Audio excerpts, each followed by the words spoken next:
नमस्कार दोस्तों, आपका स्वागत है साइंस बंकर्स चैनल पे। आज हम केमिस्ट्री के जो टेस्ट सीरीज़ है उसका पार्ट 3 लेके आए हैं। पहले 2 पार्ट आ चुके हैं, आप इस चैनल पे वो दोनों पार्ट आप देख सकते हो। और जो TGT natural science, PGT chemistry, इसके लिए बहुत इंपॉर्टेंट सीरीज़ है, तो उसका 3rd पार्ट आज लेके आए हैं, जिसमें हम केमिस्ट्री के आए हुए कुछ प्रीवियस ईयर्स के क्वेश्चंस की एक सीरीज़ करेंगे, 20-25 क्वेश्चन। और आइए शुरू करते हैं। और अगर आपने इस चैनल को सब्सक्राइब नहीं किया तो सब्सक्राइब कर दे, लाइक कर दे। आइए शुरू करते हैं हम आज के वीडियो को। तो पहला क्वेश्चन देखिए, पहला क्वेश्चन कहा गया था chemical behaviour of atom depends on.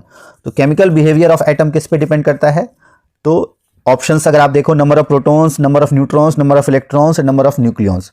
तो इसका हो जाएगा, आपको पता है, अगर इससे रिलेटेड एक क्वेश्चन आता था कि केमिकल बिहेवियर्स डिफरेंट एलिमेंट्स की डिफरेंट की होती है, तो that is related to atomic number. But एक पर्टिकुलर एलिमेंट्स में अगर क्वेश्चन आए तो अगर आप यहाँ नंबर ऑफ प्रोटॉन्स करोगे तो वो गलत हो जाएगा। एक्चुअली में जो केमिकल बिहेवियर जो है एटम का, वो डिपेंड करता है नंबर ऑफ इलेक्ट्रॉन्स जो उसके आसपास, न्यूक्लियस के आसपास मूव कर रही है, वैलेंसी से। तो वैलेंसी से रिलेट होता है। इसमें एक वैलेंसी ऑप्शन भी आता है, तो वैलेंसी भी आप लिख सकते हो। और इसका आंसर हो जाएगा number of electrons orbiting around the nucleus. Next question देखते हैं, what is the common name of mercury sulphide? Mercury sulphide means HgS। इसका कॉमन नेम क्या है? तो आपने बहुत बार पढ़ा होगा सिनेबार, बट यहाँ तो सिनेबार है नहीं। मरकरी का और सिनेबार होता है, उसका फॉर्मूला ये होता है, बट यहाँ तो यह है नहीं। ऑप्शंस देखो, marsh gas, Mohr salt, potash alum and vermilion. तो इसका सही आंसर है वर्मिलियन, जो मरकरी सल्फाइड का कॉमन नेम है। मार्स गैस किसका कॉमन नेम है? CH4 मीथेन का। मोहर सॉल्ट होता है ammonium ferrous sulphate, ammonium ferrous sulphate .H2O6 जब यूज़ करते हैं। और पोटाश एलम जो होता है आपका पोटेशियम एल्यूमिनियम सल्फेट। ठीक है, तो फिलहाल इसका आंसर है वर्मिलियन। नेक्स्ट क्वेश्चन देखो, dry ice is. Dry ice क्या है? तो ड्राई आइस, आप ये बहुत इंपॉर्टेंट और बहुत कॉमन क्वेश्चन है। तो dry ice is solid carbon dioxide, और ये डायरेक्ट, ये एक एग्जांपल है डायरेक्ट सब्लिमेशन का। ये डायरेक्ट सॉलिड से गैस में कन्वर्ट हो जाता है। ठीक है, solid to gas, dry carbon dioxide. तो solid carbon dioxide gas, sorry, solid carbon dioxide is dry ice. Next है KMnO4 can be used as. KMnO4 का इस्तेमाल किसकी तरह किया जा सकता है? So it is used as a disinfectant. ठीक है, ये बहुत इंपॉर्टेंट केमिकल है। एज एन ऑक्सीडाइजिंग एजेंट भी काम आता है, ये बहुत इंपॉर्टेंट है, ध्यान रखना। कहीं अगर ऑक्सीडाइजिंग एजेंट वाला आता है तो it is a very strong oxidising agent.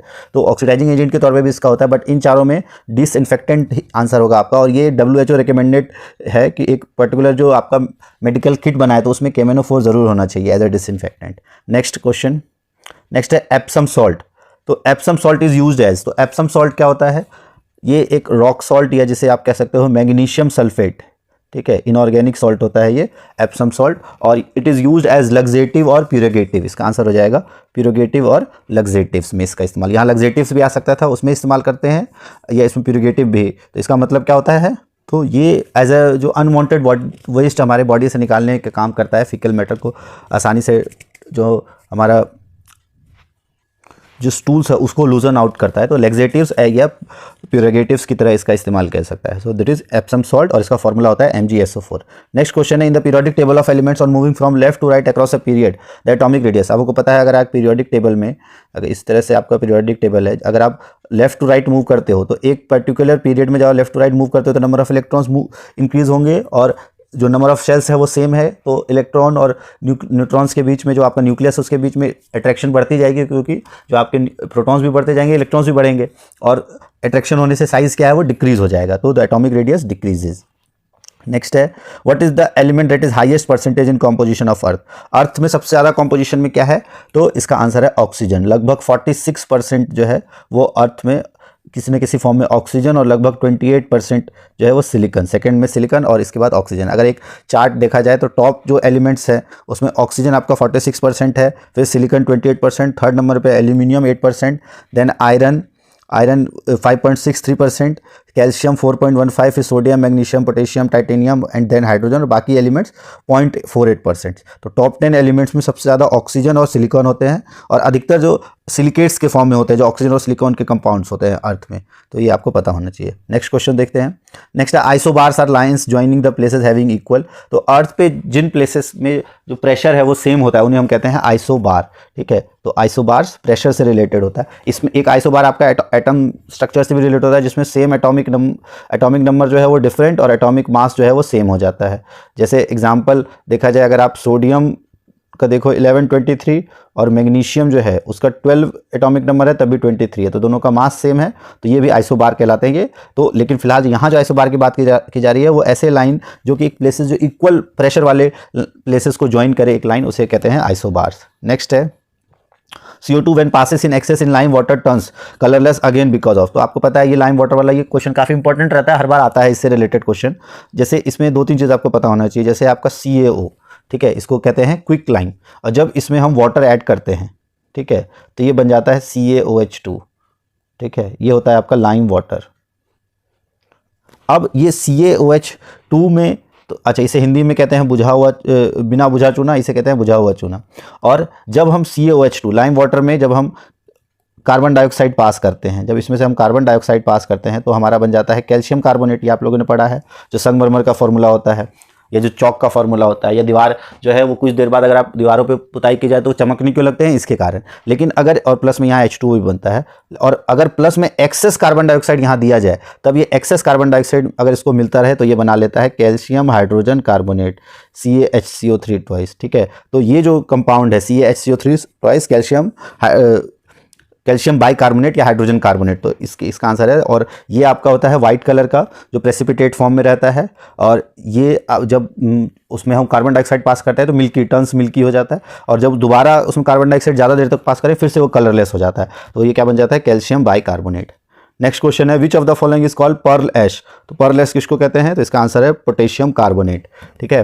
Perl की तरह व्हाइट कलर के पाउडर्स क्रिस्टल्स फॉर्म में रहते हैं इसके, इसलिए इसे पर्ल ऐश कहा जाता है। और सोडियम कार्बोनेट वॉशिंग सोडा, इसको washing soda NaHCO3 sodium bicarbonate, या इसे हम जो बेकिंग सोडा भी कहते हैं, और कैल्शियम कार्बोनेट जो अभी हमने जो मार्बल है, मार्बल या संगमरमर जो अभी पढ़ा उसका है। नेक्स्ट है the mass number of nucleus. जो मास नंबर ऑफ न्यूक्लियस है वो मास हम कैसे निकालते हैं, न्यूट्रॉन प्लस प्रोटॉन, ठीक है। और जो आपका एटॉमिक नंबर है वो होता है नंबर ऑफ प्रोटॉन्स। तो अगर इसमें देखिए always less than its atomic number, तो ये तो गलत हो जाएगा। ऑलवेज मोर देन, तो यहाँ पे आप कंफ्यूज हो सकते हो, ऑलवेज मोर देन क्या ये सही है, ऑलवेज इक्वल टू क्या ये सही है, और sometime more and sometimes equal. तो अब अगर देखें तो ये दोनों ऑप्शंस कभी कभी पॉसिबल है, तो sometimes more and sometimes equal. तो इक्वल जो है अधिकतर केसेस में मोर ही होती है, बट एक केस में जो 1H1, इस केस में आपका जो नंबर ऑफ मास नंबर है किसी भी न्यूक्लियस का वो एटॉमिक नंबर के बराबर होता है 1H1 के केस में। इसके बाद जो भी केस आता है चाहे 1H2 1H3 है, उन सब में एटॉमिक नंबर से ज़्यादा होता है, तो एक केस में आपका ये इक्वल होता है, तो इसीलिए ये वाला आंसर आएगा, आंसर नंबर डी। जल्दीबाजी में अगर आप बी कर दोगे तो गलत हो जाएगा। अगला क्वेश्चन है which one of the following has greater mass, electron proton neutron और हाइड्रोजन न्यूक्लियस। ये वैसे तो देखा जाए तो हम नॉर्मली इलेक्ट्रॉन का मास नेग्लिजिबल मान लेते हैं, अगर वैसे देखो तो 9.1 × 10⁻³ के बराबर होता है लगभग। प्रोटॉन को अगर हम देखें तो इसका होता है 1.672 × 10⁻27, और न्यूट्रॉन का होता है 1.6749 × 10⁻27, ठीक है। इसको हम 1U मानते हैं, ये जो है प्रोटॉन के मास को हम 1U मानते हैं। अप्रॉक्सीमेटली न्यूट्रॉन को भी मान लेते हैं 1U, और हाइड्रोजन न्यूक्लियस होता है 1.0078U, ठीक है। तो सब में से अगर देखा जाए ये जो है ये होता है 1.0008U के आसपास होता है, तो इसमें सबसे ज़्यादा मास होता है न्यूट्रॉन का, ठीक है। तो ये आपको पता होना चाहिए। नेक्स्ट है the chemical name of red poison. तो रेड पॉइजन क्या होता है, जिंक फॉस्फाइड, ठीक है। जिंक फॉस्फाइड मीन्स Zn3P2, ये फॉर्मूला होता है रेड पॉइजन का, जिंक फॉस्फाइड। नेक्स्ट है the nuclear particle having no mass and no charge but only spin. जिसका नो मास और नो चार्ज ओनली स्पिन होता है उसे हम कहते हैं न्यूट्रॉन। जो इलेक्ट्रिकली न्यूट्रल होता है बट सिर्फ स्पिन, हाफ स्पिन होती है इसके पास, ठीक है। उसके बाद मेजॉन भी एक सब एटॉमिक पार्टिकल्स होता है जो क्वार्क और एंटी क्वार्क मटेरियल से रिलेटेड होता है अगर आएगा कभी तो। नेक्स्ट है गोल्ड डिजॉल्व इन। तो गोल्ड किस में डिजॉल्व होता है, ये 10th क्लास का क्वेश्चन है, एक्वारेजिया, ठीक है। एक्वारेजिया क्या होता है, 1:3 का सॉल्यूशन होता है जिसमें 1 पार्ट होता है HNO3 और 3 पार्ट होता है HCl, ठीक है। और ये ध्यान रखना एक्वारेजिया को रॉयल वाटर भी कहा जाता है, ठीक है। बहुत बार आपसे पूछ लेते हैं रॉयल वाटर। अच्छा, एक और यहाँ पे आप ध्यान रखो जो आपसे पूछते हैं, जिसे हम कहते हैं पिराना सॉल्यूशन, जो कि ऑर्गेनिक मैटर को डिसॉल्व करने के लिए, जिसमें भी ऑर्गेनिक मैटर है उसको डिसॉल्व आसानी से कर देगा, और बहुत ही खतरनाक होता है ये पिराना सॉल्यूशन। तो पिराना सॉल्यूशन का अगर देखा जाए तो इसका क्या होता है 3:1, वही 1:3 3:1 का H2SO4, और 1 पार्ट होता है इसमें H2O2, मतलब concentrated H2SO4, concentrated sulphuric acid और हाइड्रोजन पेरोक्साइड, इन दोनों के सॉल्यूशन को हम कहते हैं पिराना सॉल्यूशन। और ये मेनली ऑर्गेनिक मैटर, कैसा भी ऑर्गेनिक मैटर है उसको डिसॉल्व करने में ये हेल्प करता है, ठीक है। आसानी से डिसॉल्व, अगर आप हड्डी को भी इसमें रखो तो तुरंत डिसॉल्व कर देगा ये कुछ ही देर में। नेक्स्ट है the number of neutrons present in an element having mass number this and atomic number this. तो हमने पढ़ा था कि जो आपका न्यूट्रॉन प्लस प्रोटॉन ये आपका मास नंबर होता है और प्रोटॉन जो है वो एटॉमिक नंबर होता है। तो अगर आपको एटॉमिक नंबर है ये, तो अगर आपको निकालना है न्यूट्रॉन तो हम कैसे निकालेंगे, मास माइनस प्रोटॉन। तो न्यूट्रॉन हो जाएगा मास माइनस प्रोटॉन, तो मास माइनस एटॉमिक नंबर, तो मास है आपका 226 और माइनस 88 एटॉमिक नंबर या नंबर ऑफ प्रोटॉन, तो इसको माइनस करोगे तो आ जाएगा 138। और एक्चुअल में ये यूरेनियम का होता है, ये भी ध्यान रखना, यूरेनियम का एक आइसोटोप है जो न्यूक्लियर रिएक्टर्स में इस्तेमाल किया जाता है। तो 138 हो गया इसका नंबर ऑफ न्यूट्रॉन्स। नेक्स्ट है आपका the 4 quantum numbers of 2 electrons in an atom are not same, it is a law of. तो इसमें मेनली इसे हम कहते हैं पॉली एक्सक्लूजन प्रिंसिपल। एक्सक्लूसिव होते हैं चारों जो क्वांटम नंबर्स है। 4 क्वांटम नंबर्स कौन कौन से, प्रिंसिपल क्वांटम नंबर एक होता है प्रिंसिपल क्वांटम नंबर n, एक एजीमुथल क्वांटम नंबर जैसे हम l से, एक आपका l, एक ml और एक ms, ये 4, ये मैग्नेटिक क्वांटम नंबर और ये स्पिन क्वांटम नंबर। ठीक है, तो ये 4 क्वांटम नंबर सेम नहीं हो सकते। अगर ये 3 सेम होंगे तो एक प्लस हाफ और एक माइनस हाफ जो स्पिन क्वांटम नंबर है वो चेंज हो जाता है। ठीक है, तो ये होता है Pauli exclusion principle. Hund's principle क्या कहलाता है, हुंड्स प्रिंसिपल मैक्सिमम मल्टीप्लिसिटी वाला। और इसमें है आपका जो हाइंसबर्ग मैक्सिमम मल्टीप्लिसिटी में क्या है कि जो इलेक्ट्रॉन्स है पहले वो सिंगल फील्ड होंगे, उसके बाद पेयरिंग होगी जो एक ऑर्बिटल्स में। ठीक है, उसे Hund's rule of maximum multiplicity कहा जाता है। अनसर्टेनिटी प्रिंसिपल क्या है कि कोई एक पर्टिकुलर जो एलिमेंट है एक साथ उसका किसी भी एटम में सब एटॉमिक पार्टिकल्स में एग्जैक्ट पोजीशन और वेलोसिटी एक मूविंग सब एटॉमिक पार्टिकल्स की जो डिटरमाइन करना बहुत ही अनसर्टेन है, जैसे अनसर्टेनिटी प्रिंसिपल ऑफ हाइंसबर्ग, जैसे delta H/4π = delta x into delta p delta v के बराबर जो हमने किया था। नेक्स्ट है एवोगैड्रोस लॉ कि एक फिक्स टेम्परेचर और उस पर जो equal number of volumes of gases contains equal number of volumes, ये हमने किया था, ये होता है आपका एवोगैड्रोस लॉ। तो इसका फिलहाल आंसर है exclusive poly exclusion principal. Next question देखो, क्या सी वाटर कैन बी प्योरीफाइड। तो सी वाटर को प्योरीफाई किया जा सकता है। तो इसमें बहुत बार जल्दी में आप लोग इवेपोरेशन कर दोगे तो इवेपोरेशन से हम उसे सेपरेट कर सकते हैं। सी वाटर से आप नमक को सेपरेट कर सकते हो, बट हमको यहाँ पर सी वाटर को प्योरीफाई करना है। तो इसको प्योरीफाई करना है तो हमको इससे वाटर चाहिए, तो वाटर को प्योरीफाई वाटर से निकालना है तो उसका क्या हो जाएगा, डिस्टिलेशन प्रोसेस। ठीक है, नेक्स्ट है potato tuber has been cut into half, few drops of iodine solution are placed and cut surface of half, what color change। तो जब भी ये इसमें पोटैटो में क्या होता है आपका स्टार्च, और स्टार्च में जब आयोडीन डाला जाता है तो ब्लू ब्लैक कलर आता है। तो ऑप्शंस में एक में ये ब्लू ब्लैक, तो from brown to blue black. Next है एक पावरफुल आई इरिटेंट क्या होता है, पेरोक्सी एसिटाइल नाइट्रेट PAN इसका फुल फॉर्म होता है, जो स्मोक के अंदर प्रेजेंट होता है। ठीक है, आई इरिटेंट, तो peroxy acetyl nitrate PAN, it is an powerful eye irritant present in smog. Next question है आपका, विच acid is secreted by gland in stomach wall. तो स्टमक में जो हमारे ग्लैंड होता है, ठीक है, और वहाँ पे कौन सा ग्लैंड प्रेजेंट होता है हमारे स्टमक में, तो उसमें जो हमारे वॉल में प्रेजेंट होता है गैस्ट्रिक ग्लैंड, और गैस्ट्रिक ग्लैंड से जो म्यूकस और पेप्सिन और हार्मोन और एक सिक्रीट होता है आपका HCl। ठीक है, और ये क्या करता है, जो पेप्सिन हार्मोन है उसको, जो पेप्सिन आपका प्रोटीन डाइजेस्ट करने में हेल्प करता है, उसके लिए एसिडिक मीडियम प्रोवाइड कराने का काम करता है HCl, और HCl से स्टमक की वॉल को प्रोटेक्ट करने का काम करता है म्यूकस। तो जो आपका गैस्ट्रिक ग्लैंड है उससे सिक्रीट होते हैं ये तीनों, और एसिड कौन सा है, हाइड्रोक्लोरिक एसिड। नेक्स्ट है क्वेश्चन देखो, Rutherford scattering experiment prove the presence of. तो रदरफोर्ड ने किस चीज़ का एक्सपेरिमेंट से क्या प्रूव किया था, तो इसका बहुत आसान है, न्यूक्लियस। रदरफोर्ड के एक्सपेरिमेंट का मेन पॉइंट था न्यूक्लियस की डिस्कवरी। जो अधिकतर एटम्स जो हैं वो तो पास ऑन हो गए थे, बट 1 in 20,000 वो बाउंस बैक कर गया था 180, और वो उससे पता उसने कहा था कंक्लूजन कि most part of mass is concentrated as a certain region, और that region is known as nucleus. Next question है, this group of alumino silicates mineral is widely used in making electrical insulators. तो alumino silicates minerals कौन से होते हैं, तो इसमें आपका आंसर है माइका। बॉक्साइट होता है एल्यूमिनियम और, ठीक है, और जो आपका एल्यूमिनियम ऑक्साइड हाइड्रेटेड फॉर्म में जो रहता है, जो क्रोमाइट है वो मेनली आयरन और क्रोमियम के ओर्स को कहा जाता है क्रोमाइट।